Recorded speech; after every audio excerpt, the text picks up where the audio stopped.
Bueno, arratsaldeon, mila esker honaino gerturatzeagatik.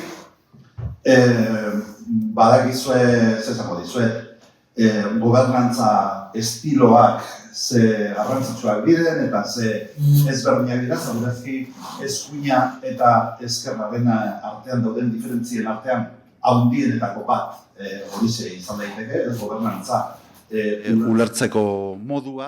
Eta bestela, ez badugu horretan orain arte erreperatu, besterik ez dugu egin behar konparatu oraingo estiloa, ez, legealdi honetan ezagutzen ari garena, eta pasa den legealdian, bueno, pues, burutu genuena edo saiatu behintzat.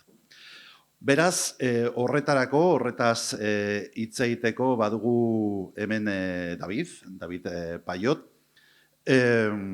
luxuzko gonbidatua esaten normalean, telebistan esaten da horrela, gaizka horrela esaten da, ez? Luxuzko gonbidatua dugula esan dezakegu.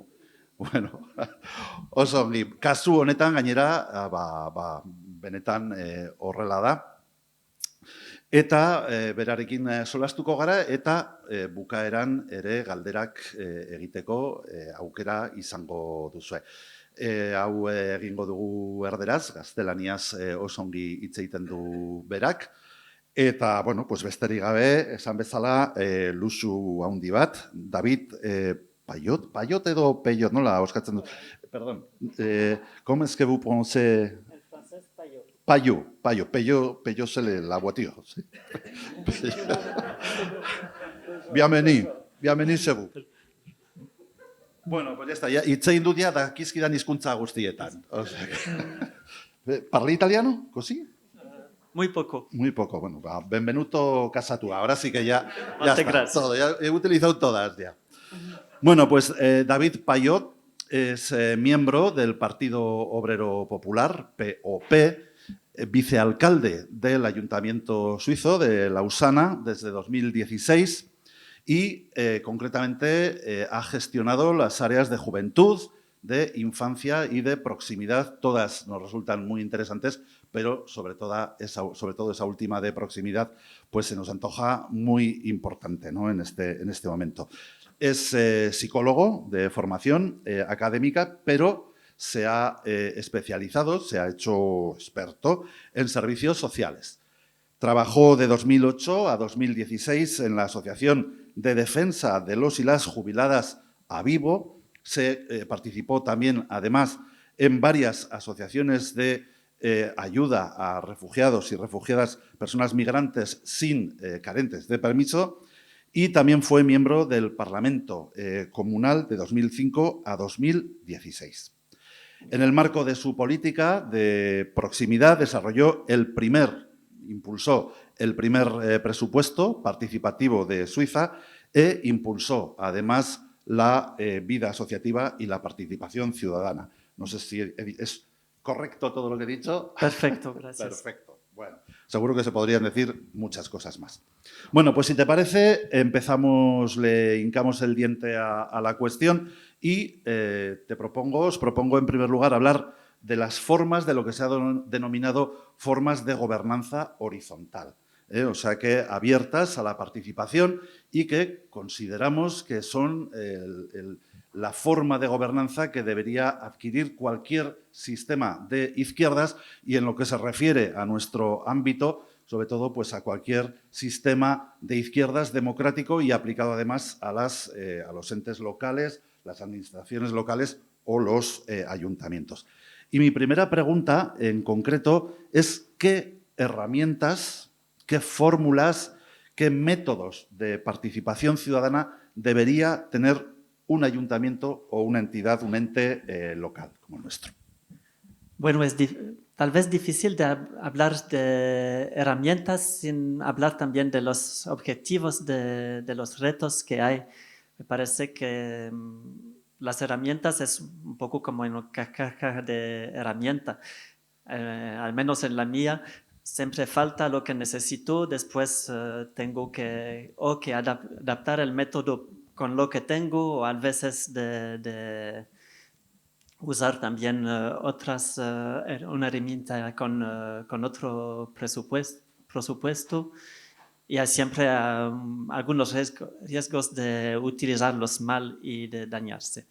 Pero me parece que lo más importante para una política de izquierda es decir que ¿qué es la democracia? Que no es solo elegir representantes y que en una visión más conservativa de la democracia se imagina que es designar las personas más competentes para dirigir el Estado. Y entonces se refiere también a una visión muy conservativa, clásica de la democracia, como se desarrolló en el Occidente, en Europa. Y hay también una otra visión que dice que la democracia es finalmente más o menos lo que se desarrolla naturalmente entre personas de varias orígenes, proveniencias, cuando tienen que organizarse sin un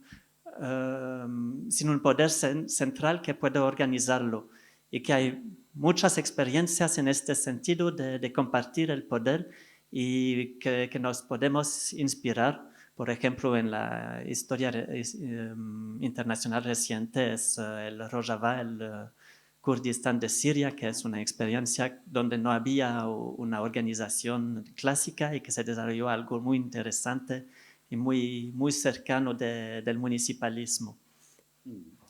Y en este sentido, la democracia me parece más que todo dar poder al pueblo en su etimología, y depende de decir cuál poder y cuál pueblo. El poder puede ser muchas cosas, pero no solo decisiones del Estado, sino también otros recursos que se pueden utilizar a un nivel más asociativo, más local. Y también preguntar lo que es el pueblo, de no considerar el pueblo como individuos, una serie de individuos, sino como personas que se constituyen en un colectivo, que evoluyen en grupos, y de favorecer también el intercambio entre grupos de diferentes proveniencias. En este sentido, me parece que puede hacer mucho, depende también de los actores. Como candidato y como persona electa, el papel es también diferente del punto de vista de la izquierda, que el mandato electivo no es más como una procuración para proceder en el nombre del pueblo, sino una responsabilidad de ser el portavoz del pueblo, de la población, y de dar también la palabra a personas de cada proveniencia en los temas que le concernen. Es también importante, me parece, el papel de la administración. Al menos a mí me sorprendió que hay muchos que tienen una visión que el político tiene que controlar su administración para que haga lo que ha decidido, y que lo menos diferencia, el máximo control, lo mejor será la administración. Y en veces también personas que se implican, que se comprometen para servicios públicos, que pueden también tematizar retos que encuentran en el cotidiano y que pueden proponer solución. Y hay también una democratización de los servicios públicos que me parece algo muy importante. Y lo último es dar esas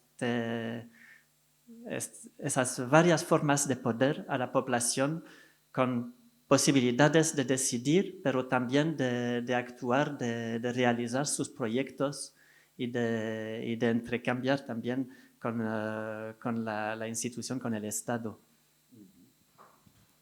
Muy bien. Bueno, luego habrá posibilidad, por supuesto, de hacer preguntas sobre cualquiera de los temas que van saliendo. Vamos a seguir adelante. Tradicionalmente, usualmente, por así decir, en la literatura escrita sobre este tipo de cuestiones, sobre la participación, se suele dividir la participación en una serie de niveles, ¿no? de fases diferentes. Concretamente, se habla frecuentemente de la información, de la consulta, de la concertación y de la codecisión. Sin embargo, tu discurso es ligeramente diferente. Prefieres hablar normalmente al hablar de formas de participación, hablas de participar, tomar parte y contribuir. Y la pregunta es, ¿nos puedes explicar cuál es la diferencia, en qué radica cada uno de estos aspectos llevados a la práctica? Bueno, no es tan negativo hablar de la participación con estos niveles, sino que me parece una visión limitada. Creo que se desarrolló en los años 60 para distinguir también que a veces se hablaba de la verdadera participación o no, o al revés, había personas que temían a la participación como pérdida de todo poder para darlo a personas que no tenían responsabilidad para asumir las decisiones después. Y en este sentido es más lógico hablar de implicación diferente en las decisiones que pueden ser información, consultación y hasta la codecisión. Pero el riesgo es pensar que la participación es solo decidir o es solo la institución que da un marco para que la población pueda debatir y dar su opinión. Y lo importante es que el debate siempre ocurre en un contexto social y que no son individuos, sino personas que provienen de un contexto social y que quieren también en general contribuir a un colectivo. Y en este sentido la participación es más largo y cada uno hace parte de un colectivo y es muy importante cultivarlo. Cada uno necesita tomar parte en los procesos, es decir, que también dar la oportunidad a todos de obtener una parte equivalente y cada uno quiere contribuir a los procesos colectivos y que también contribuye a elaborar su identidad, su posición social.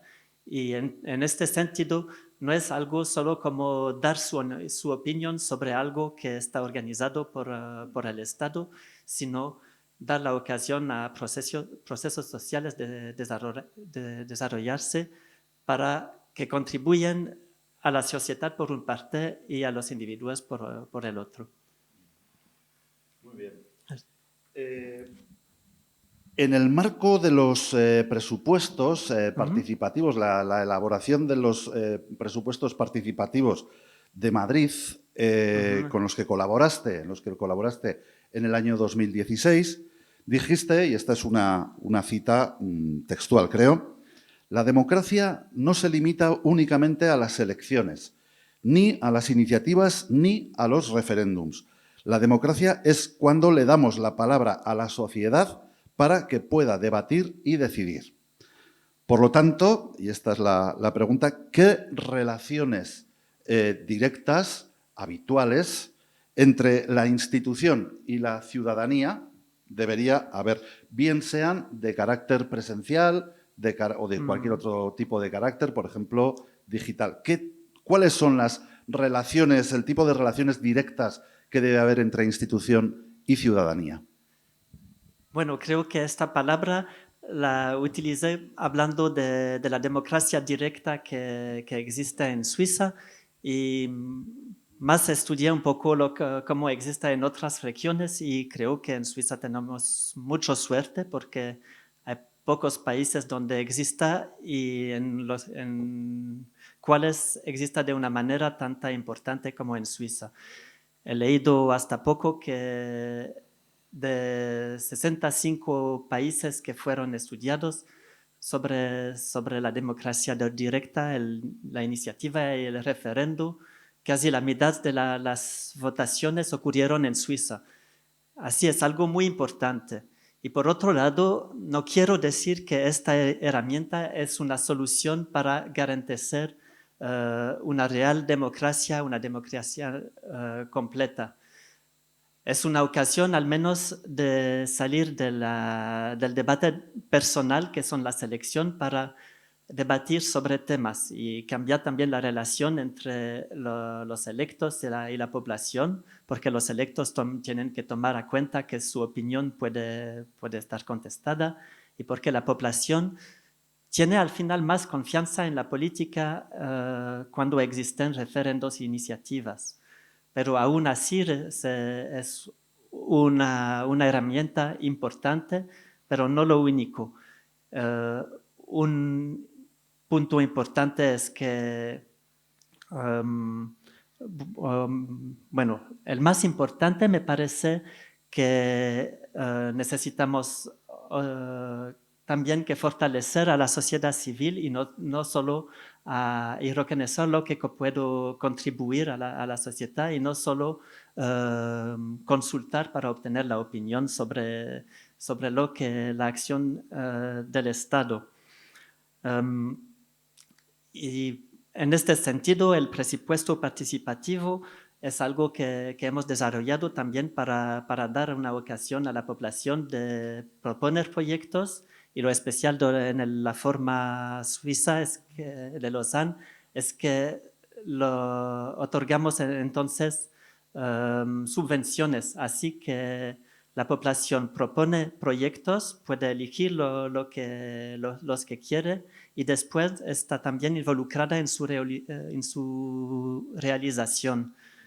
Y existen, creo, 11.000 presupuestos participativos en el mundo y en Suiza hasta 2019 no existía, así que no es una poca contribución, pero es para demostrar que es también dar nuevos papeles, nuevas ocasiones de actuar a la población, que es importante. Sobre el tema de la democracia digital, tengo que decir que en Suiza lo hemos muy poco desarrollado y que he aprendido mucho siendo en Madrid o hablando de la experiencia de Barcelona. Creo que fue también un aspecto negativo de la democracia directa que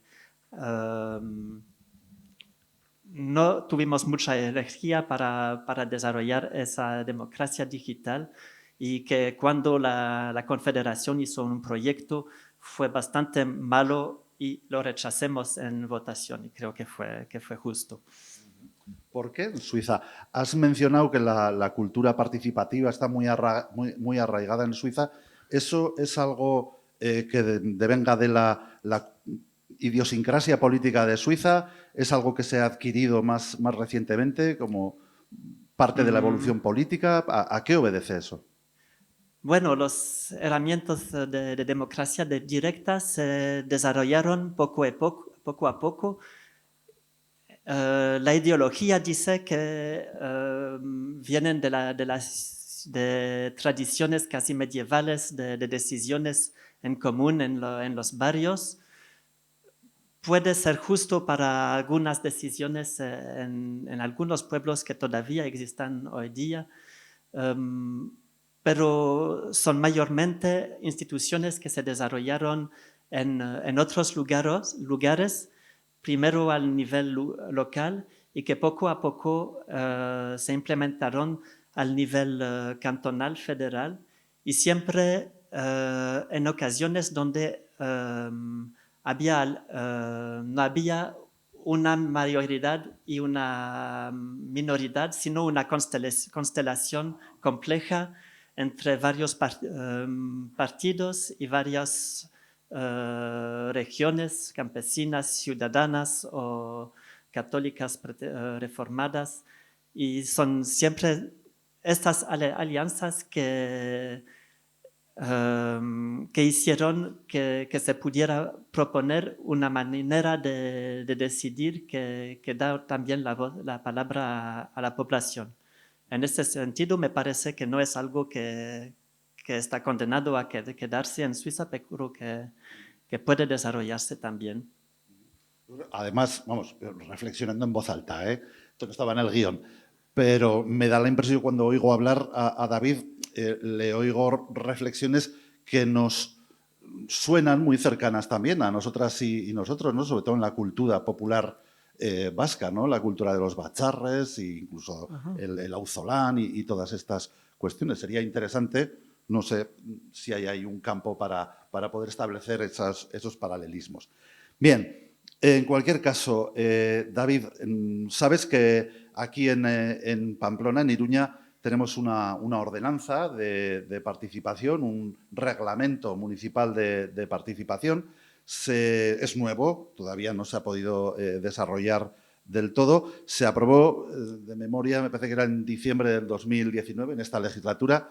En cualquier caso, y también hablo de memoria si digo que se aprobó sin el apoyo de la derecha. Concretamente, bueno, la razón que dieron, seguramente es más profunda, pero la razón que dieron es que contenía 4 palabras en euskera, lo recordáis, sobre todo los que compartís fatigas en el ayuntamiento. En cualquier caso, tenemos un reglamento de participación nuevo por desarrollar que recoge la posibilidad de la creación de lo que denominamos consejos de barrio, como un órgano de participación territorial. El barrio en Pamplona es algo similar a lo que en otros lugares puede haber el distrito, no tiene una estructura orgánica, pero sí que es muy arraigado. En Pamplona consideramos en principio que hay 13 barrios y entonces, pues bueno, pues la figura del consejo de barrio pensamos que podría ser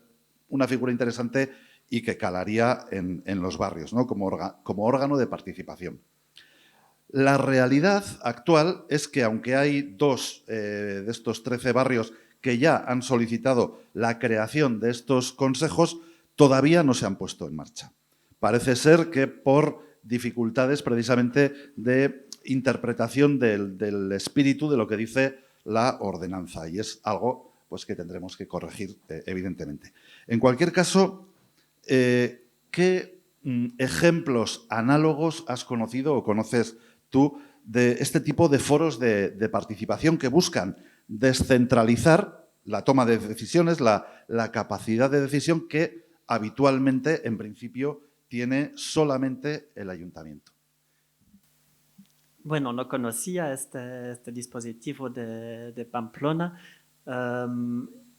y me parece que cuestiona también el sentido de desarrollar una democracia al nivel del barrio y que es también relacionado con esta visión de la democracia que es el barrio como espacio de diálogo donde la gente se conoce mejor, donde hay posibilidades de acción de proximidad. Pero no quiere decir que el nivel el más pequeño es lo mejor. Al menos en Lausanne tuvimos una dificultad que los barrios no son definidos de manera muy clara y tuvimos un riesgo también de sectorización de la política y de dispersar las fuerzas. Así que hemos más desarrollado centros, polos de los barrios, que son ocasiones de agregar fuerzas y energías, pero no de definir oficialmente las fronteras, las límites y el espacio. No obstante, hay algo que no hemos inventado, que viene de Bruselas y también que se implementó en otras ciudades de Suiza, que son contratos de barrios, que es una manera de decir que durante 3 años definimos el perímetro de un barrio y quedamos durante 3 años, primero para hacer un diagnóstico de los retos por la población y después para transmitirlos a la administración y a un comité del barrio para tratar de solucionar estos retos durante los más o menos 2 años que siguen, con también un poco una ayuda financiera, pero muy limitada. Es más para impulsar proyectos de otros sectores de la administración. Y es algo que parece interesante también para modificar la relación de la población con la administración y para cambiar también las competencias de la población del barrio y para que se conozcan mejor.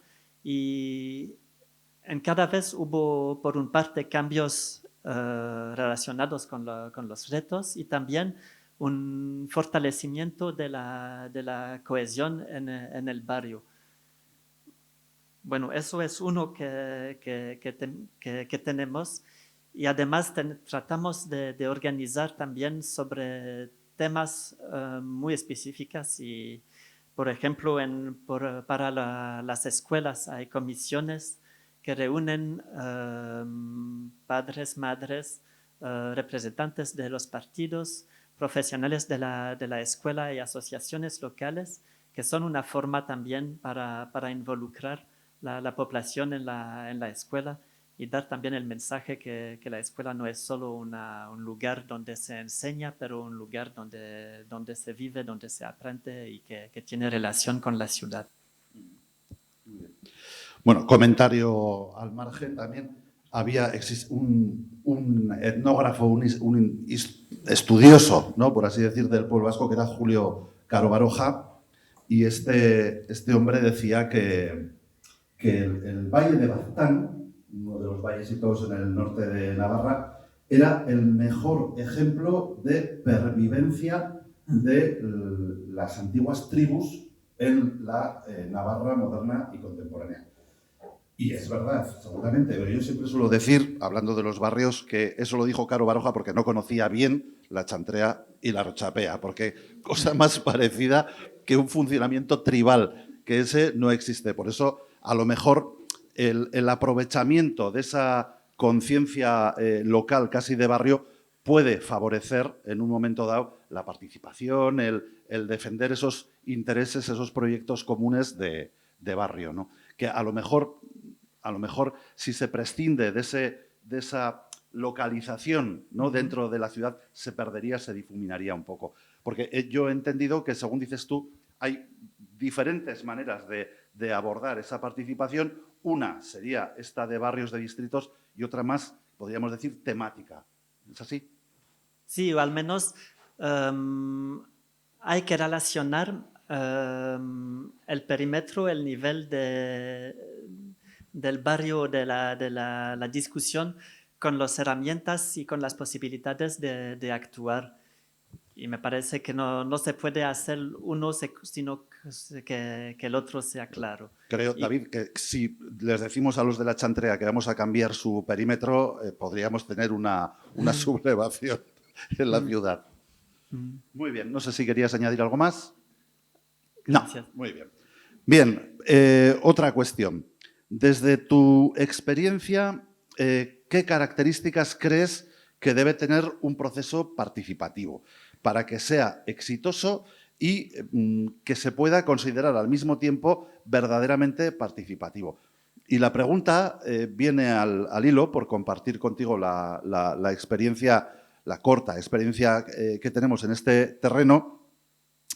La experiencia es que algunos de los procesos participativos que desarrollamos en el anterior mandato, en la anterior legislatura, en la legislatura de cambio, o fueron muy largos o se hicieron muy largos o hubo muchos colectivos a los que se les hizo demasiado largo, ¿no? Demasiado, no sé si decir, farragoso. Concretamente, tengo aquí apuntados el proceso, por situar un poco, ¿no?, el proceso Antzara en Mendillorri o Plazara, aquí en el Casco Viejo, el proceso participativo relacionado con el espacio de memoria de los caídos o incluso algo muy simbólico para nosotros como puede ser el de lanzamiento del cohete el 6 de julio, el chupinazo. Entonces, esa es la pregunta.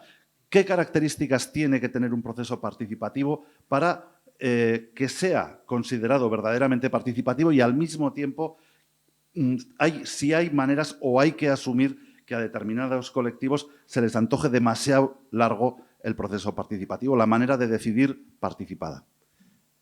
Bueno, me parece importante decir que en Lausanne también tenemos experiencias de éxitos y también de fracasos. Y que los procesos participativos, en esta lógica también del desarrollo durable, que corresponde bastante con estos niveles de participación, lo desarrollamos a partir del inicio de los años 2000. Y a veces fue experiencias muy difíciles con procesos donde uno no sabía qué sería el resultado, que la participación fue en formas que no atraía a mucha gente y que al final el resultado pensó a un proyecto de participación fue 1001 ideas que al final fueron tantas que no había una coherencia y una idea clara de lo que podía hablar, de lo que teníamos que guardar. Así, un clásico, tengo una colega que trabajó mucho para el desarrollo durable y que insiste que para que sea exitoso un proceso, es necesario conocer desde el inicio el marco y el resultado esperado y también explicar un poco cuáles son las etapas dentro del proceso para que no haya expectaciones que sean decepcionadas al final. Me parece justo, sino que es importante entonces que haya otras ocasiones de escuchar a otras pedidas de la población, otras expectaciones y temas que son fuera de este marco. Una cosa importante es también que corresponde a la realidad de la población de hacer también una participación en forma que sea pertinente para la población. En 2020 empezamos una consultación sobre la planificación urbanística con resultados muy clásicos y después hubo la pandemia y como no había posibilidad de reunirse, donde se reúnen también los partidos y donde vienen los que están acostumbrados a debatir en estos lugares, tuvieron que reunirse en supermercados. Y eso cambió también el resultado tan mucho porque no fue la misma población que contribuyó. Así que es importante estar en los lugares donde la población se reúne, de tener también relación con los grupos que son activos en este tema, en este lugar. Y es muy importante también que haya una forma de placer y de sociabilidad que se cultiva durante el proceso participativo y que no sea solo un momento de esfuerzo. Muy bien. En la conferencia municipalista que se celebró aquí en Pamplona, en Iruña, en mayo de 2022, te oímos decir que todas las soluciones no vienen del Estado, que todas las soluciones no nos pueden venir del Estado. Tú has tenido la oportunidad de impulsar políticas de los barrios, fortaleciendo vínculos sociales locales, considerando a la ciudadanía como actor de su ambiente, de su propio entorno. Y yo aquí te querría plantear 4 cuestiones, yo te las planteo y luego tú. ¿Cómo se puede llevar a cabo ese tipo de políticas, en primer lugar? En segundo lugar, ¿con qué formas de organización comunitaria se puede contar? En tercer lugar, ¿qué relaciones hay que establecer entre las entidades sociales comunitarias y la institución? Y, por último, ¿con qué niveles de autonomía? Si quieres luego que te repita las cuestiones, te las repito con gusto. Gracias. Sí, bueno, también hemos desarrollado esta política, no fue sin dificultades también, y me parece normal que en la participación la administración y los políticos no saben todo y a veces podemos admitir también que existen errores. Una que no hiciera ahora fue de decidir de desarrollar una política de los barrios y de pensar que fue una buena noticia para los actores activos en esta temática. Y en un sentido, algunos tuvieron miedo de perder su competencia, el papel que conocían por ese cambio. Y me parece importante de reconocer también la contribución de los que ya existen y de poder primero reconocer en qué contribuyen a esta política. En el caso de Lausanne fue los lugares socioculturales, casas de barrios, decimos en Lausanne, y también a sociedades muy antiguas que ya desde 100 años más o menos fueron los interlocutores privilegiados de la municipalidad para proponer mejoraciones en los barrios. Y aún fueron movimientos que habían perdido de su representatividad. Fue importante de reconocer también ese papel importante, pero no de excluir también de nuevos actores y de favorecer contactos y colaboración entre ellos. Bueno, me parece que fue la primera pregunta. La segunda, sí, ¿cuáles relaciones entre las entidades sociales y las instituciones? Sí, y eso es algo también muy importante porque a veces puede ocurrir la impresión que entonces si antes el Estado decidía todo y la población solo estaba administrada, que un cambio de forma de democracia será la inversión de que la población decide de todo. Y a veces en las instituciones tenemos responsabilidades legales o también la responsabilidad de asegurar que aún las personas que no están en la reunión están también reconocidas con sus necesidades. Y en este sentido es importante decir que si estamos listos a hablar de todo, no podemos garantizar que solo realizamos lo que uno pide. Y también pero es también una contribución a aclarar los procesos de la institución y dónde se deciden las cosas y por qué se pueden cambiar o no cambiar sobre ciertas temáticas. ¿Y qué grado de autonomía deberían tener esas entidades sociales comunitarias respecto de la institución?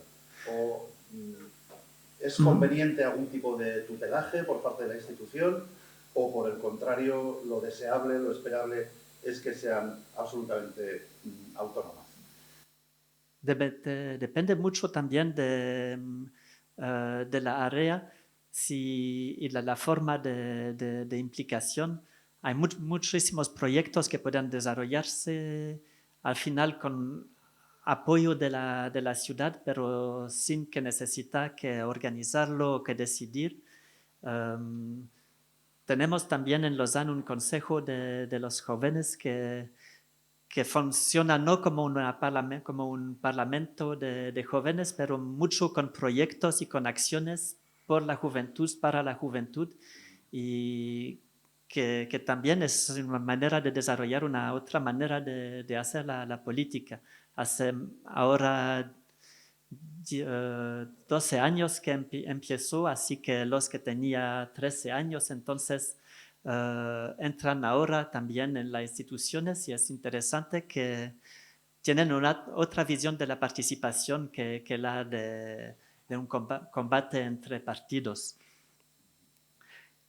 Y bueno, para hablar de una otra experiencia, yo sé que el alcalde de Grenoble, Éric Piolle, trabajó mucho sobre el concepto de Saul Alinsky, que es un militante norteamericano que para constituir un movimiento popular con muchas recetas, estrategias para movilizar a la gente, para identificar también líderes o figuras en las comunidades que pueden impulsar y contribuir a desarrollar los retos locales y para después hacer un diagnóstico y también solucionar con la población estos restos. Y eso también es algo que funcionó bastante bien, creo, en Grenoble, donde tenés una vida asociativa que se desarrolló mucho gracias a eso. Y creo que es también lo que en papeles de H. Bildu que he leído, que es municipalismo comunitario, si lo entiendo bien. Antes hablabas de la pandemia, has mencionado la pandemia y es verdad que en los momentos más duros de la pandemia se decía mucho aquello de que, bueno, de que el mundo iba a cambiar, de que iba a haber un antes y un después de la pandemia y sin embargo luego hemos visto que hay una tendencia, una inercia muy grande, bueno, pues a volver a recuperar los usos anteriores a la pandemia. Y sin embargo sí que es verdad que la pandemia ha puesto de relieve cuestiones muy, muy especiales y seguramente las ha ayudado a que se desarrollen también, por ejemplo, en todo lo que se refiere a los cuidados, ¿no? Pamplona, sobre todo algunos barrios, pero en general Pamplona es una ciudad con una población bastante envejecida, como en general todo Navarra y todo Euskal Herria, y entonces esta necesidad de trazar redes de cuidados pues se antoja como muy importante, ¿no? Y entonces la pregunta, claro, es evidente. ¿Cómo se puede hacer frente a los cuidados? ¿Cómo se puede impulsar, favorecer todo el tema de los cuidados desde una perspectiva comunitaria? Bueno, no sé, en cuanto a la realidad de la pandemia en Suiza y en España fue la misma porque fue con realidades del sistema sanitario diferente, con decisiones políticas muy diferentes también y no tengo también una experiencia de cómo ocurrió aquí. Pero como trabajador social antes en una asociación con jubilados, un punto importante me parece que es una población muy diversa al nivel socioeconómico, que las diferencias que había durante la vida laboral se mantienen, aún el trabajo desaparezca, y también una realidad diferencia entre una tercera edad de personas que tienen más disponibilidad y más posibilidad de involucrarse y una cuarta edad donde las personas más pierden de autonomía y tienen más besoños que recursos que pueden proponer.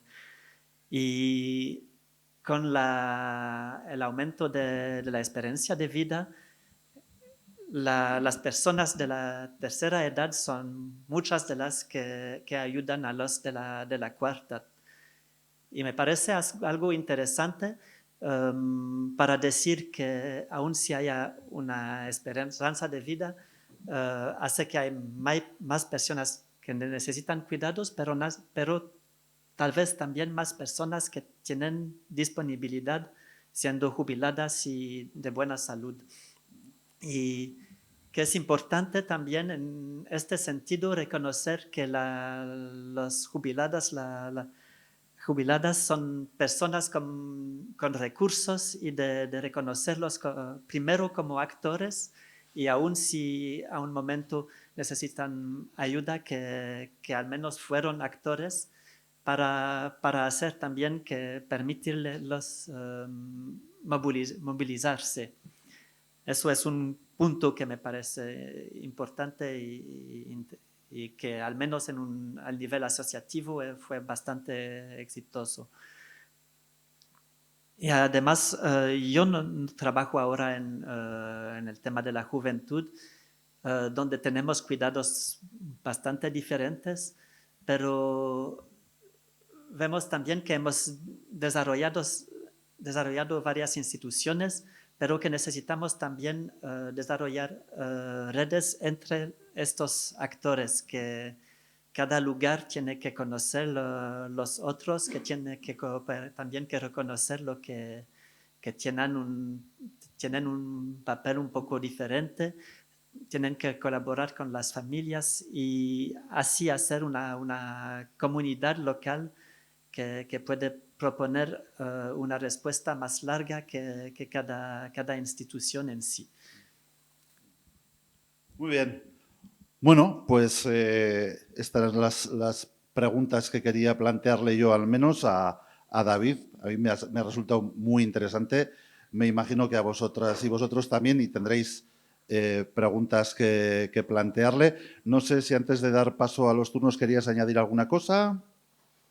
Bueno, lo importante es que muchas gracias por la invitación. Es para mí también la ocasión de aprender mucho de la realidad social y política aquí y que por supuesto digo también lo que podemos proponer como experiencias, que tenemos también mucho que aprender de vosotros.